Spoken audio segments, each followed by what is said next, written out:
깨닫는 과정으로 가는 그것을 하면 나머지 뭐 성공이나 뭐 이런 것들 실패든 뭐 이런 것들이 전혀 크게 다가오지 않을 것 같다라는 생각이 들어요. 하지만 그것을 깨닫지 못한 상태에서는 성공도 하고 싶고 또 하고 싶고 여러 가지를 하고 싶은데 그때 마음 공부에 뭔가 있을 것 같아서 그리고 여기에 요거랑 이제 세상의 성공과를 결합시켜서 뭔가 해보겠다라고 하는 마음이 들어서 마음 공부 시작하시는 분들도 꽤 계시거든요.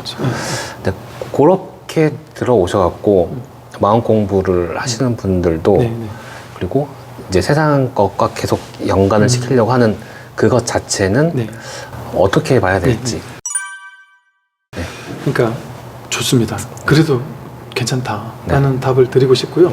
예를 들어 선방에 있는 스님들이 수행하는 스님들이 와가지고 그 질문을 했다면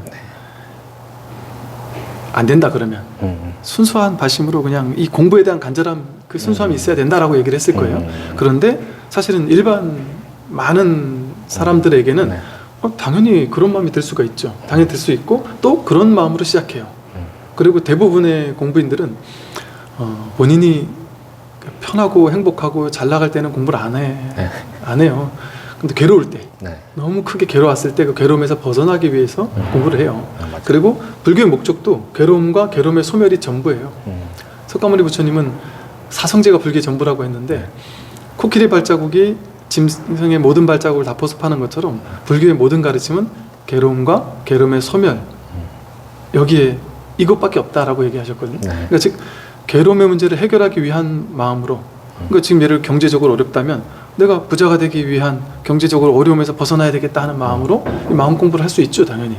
그래서 석가모니 부처님은 그 아내에게는 남편한테 어떻게 하고 남편에게는 아내한테 어떻게 하라고 또 경영자는 그 직원들한테 어떻게 하고 직원들은 경영자에게 어떻게 하라 왕은 신하들에게 국민들에게 어떻게 하라 또 경제인은 어떻게 돈을 벌고 또 어떻게 또 이런 모든 다양한 방편으로 다 설하셨거든요. 그래서 이 성공하는 방법, 나라를 잘 다스리는 방법, 부자 되는 방법 다 방편으로 설하셨어요.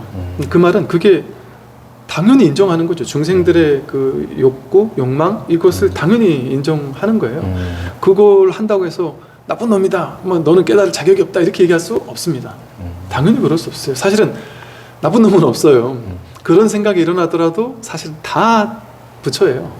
다 신이고 다 진실이에요. 진실 그 자체라서 사실은 가장 이 공부하는 데 있어서 중요한 게 그 죄의식 이게 있을 필요가 없어요. 죄의식은 자기가 만든 망상이고 허망한 허상이에요. 허상. 그래서 사실은 죄의식을 내가 스스로 가지게 되면 이 공부하는 데 있어서 상당히 좀 어긋나게 돼요.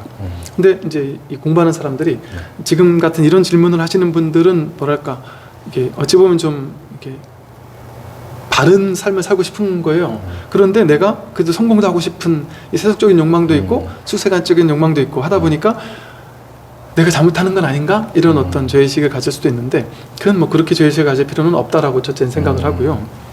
중요한 점은 삶을 사는 거 있잖아요.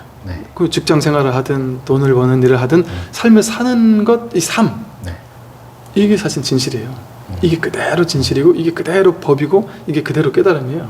그래서 사실은 뭐 깨달으면 머리 깎고 저 들어가야지만 깨달을 것 같지만 깨달음의 진실은 그렇지 않아요. 그 부처님 당시도 보면 스님들만 깨달은 게 아니라 그건 그 당시 사회적인 조건 때문에 어쩔 수 없이 부처님 법문을 듣기 위해서 모였던 사람들이다 보니까 출가 제도를 그냥 인정했던 거지 제가 신자들이 엄청 많이 깨달았거든요. 그래서 그건 전혀 상관이 없고 지금 여기서 현실 생활을 할 때 그 성공을 위해서 막 열심히 달려갈 때 당연히 그 속에 완전히 빠져서 그것을 100% 살아가는 사람 그것이 사실은 마음 공부와도 연결돼 있어요. 다만 이제 마음 공부를 하게 되면 이제 성공을 향해 막 달려가는데 옛날에는 성공을 향해 막 달려가다가 옛날엔 마음이 성공하면 좋은데 성공 못하면 괴롭다. 이건 성공이건 실패다. 네. 이런 이제 둘로 딱 나누어서 집착, 욕망 또는 안 되면 어쩌지 하는 불안, 초조 이게 엄청 강한 마음으로 이제 나를 억눌렀겠죠. 네. 근데 이제 이런 사람이 마음 공부를 하면서 성공을 향해 나아가면 어떻게 바뀌느냐 하면 최선을 다해요. 모든 일에 성공을 위해서 열심히는 해요. 성공하겠다라는 마음은 있어요. 그게 나쁜 건 전혀 아니에요. 성공하겠다라는 발심은 있는데 이제 마음 공부를 하면 과도한 집착은 내려놓게 돼요. 그러니까 결과에 대해서는 내맡기게 돼요. 네. 결과는 나에게 달린 일이 아니야. 나랄 것도 따로 없고 삶이 바로 진실이기 때문에 이 불교도 제법 실상 법화경에 제법이 즉 삶 자체가 지금 이대로가 그대로 실상이다, 진실이다 이렇게 충목볼이라고 해서 눈에 보이는 것이 그대로 깨달음이다 이렇게 얘기하거든요. 그러니까 즉 삶이 진실이기 때문에 결과는 삶이 알아서 할 거야. 나는 다 모르잖아요. 네. 모를 뿐, 이게 불교에서 오직 모를 뿐 하는 이유가 깨달음 공부에서 모를 뿐 하는 정신이 되게 중요한 이유가 생각은 다 알 거라고 생각해요. 내가 이렇게 성공하는 게 나는 잘 나가는 거고 실패하면 나는 무너질 거야 이렇게 생각은 하지만 사실은 그 사람이 이 상황에서는 실패하는 게 이 사람이 더 좋을 수도 있어요. 예를 들면 이 실패를 발딛고 나중에 더 큰 성공을 하기 위한 과정일 수도 있고, 예를 들면 또 이 실패가 옛날에 내가 잘못했던 거에 대한 업장 소멸로 작용할 수도 있고 어떤 건지는 우리는 다 알 수 없어요. 왜냐하면 중중무진의 연기라고 해서 어떤 일이 벌어나는지에 대해서는 중중무진, 생각으로 알 수 없는 무궁무진한 인연관계 속에 벌어지잖아요. 네. 사람이 진급할지 말지가 한두 가지 인연으로 끝날 수가 없잖아요. 그것처럼 그래서 성공할지 말지 결과는 나는 모른다. 그리고 그것이 진실이다. 누가 아느냐? 삶은 안다. 삶이 진실이기 때문에. 그리고 이제 교회에서는 하나님은 아신다. 하나님께 모든 걸 맡겨라. 결과도 맡겨라. 이런 식의 표현을 쓸 거예요. 이처럼 이제 마음 공부를 하게 되면 성공을 안 하지 않아요. 최선을 다해서 하는데 오히려 막 성공에 집착하는 사람보다 더 열심히 합니다.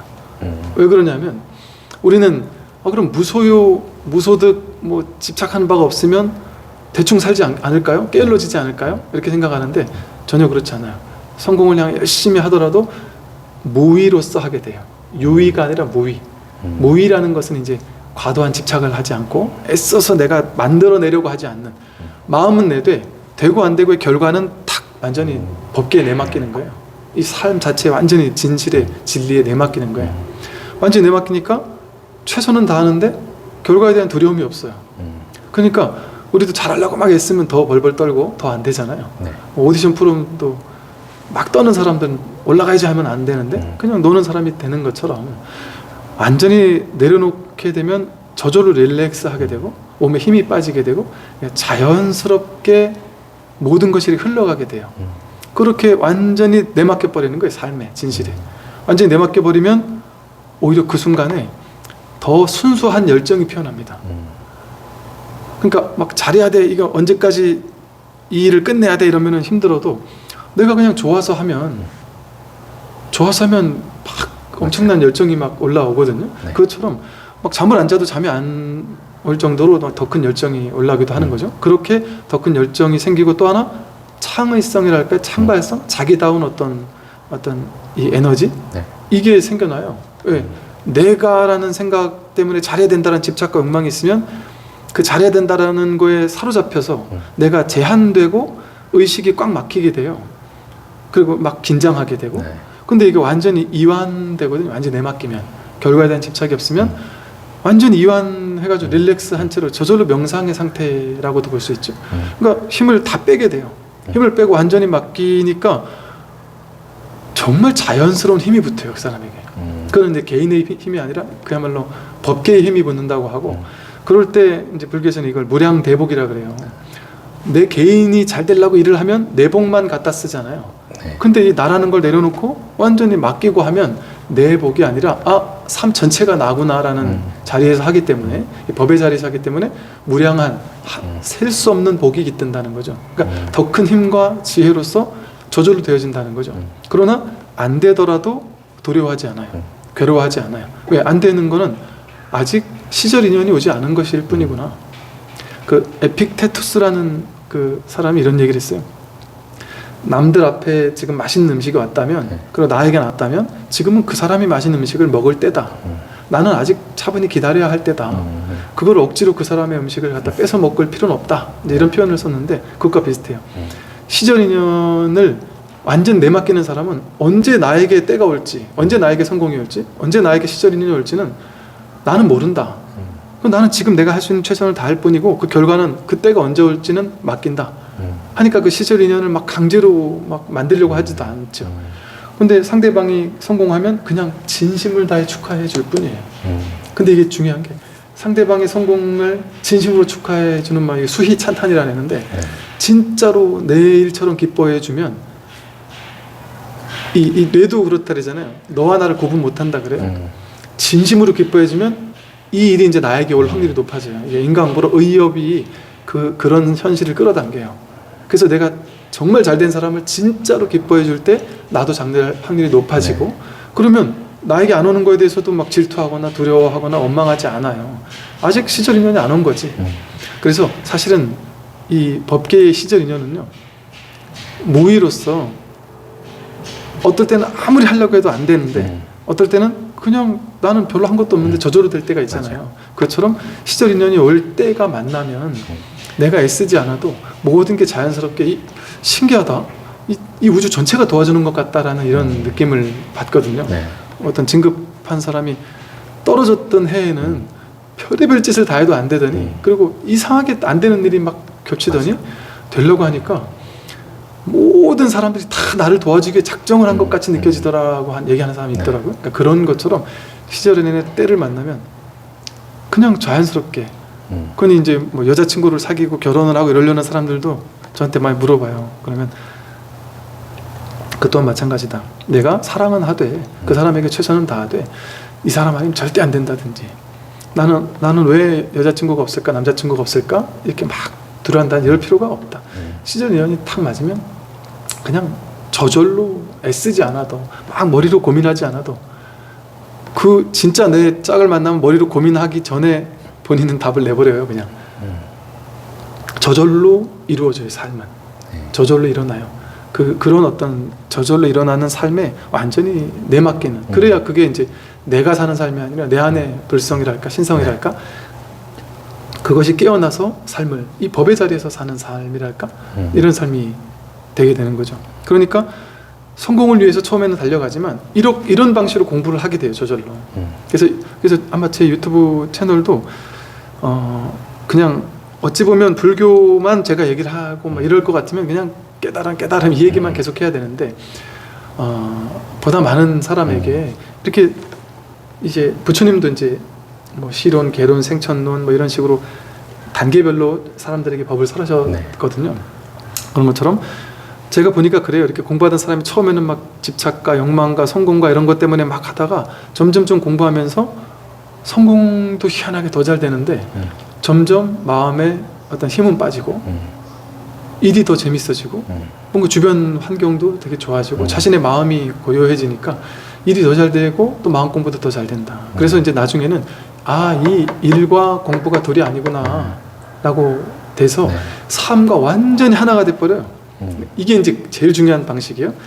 내가 일하고 있는 이 일과 내가 완전히 그냥 하나가 돼버려요. 이 말은 뭐냐면 내 머리는 이렇게 되면 더 좋고 저렇게 되면 싫어 해서 이걸 향해 가잖아요. 근데 이 법은 삶의 법이니까 특정 하나를 마음속으로 발심은 하되 간절하게 원하긴 하되 돼도 좋고 안 돼도 좋다 하고 삶을 완전히 맡겨버리는 거다 보니까 삶에 내가 취하려거나 버리려는 없고 애쓰는 마음이 없어요.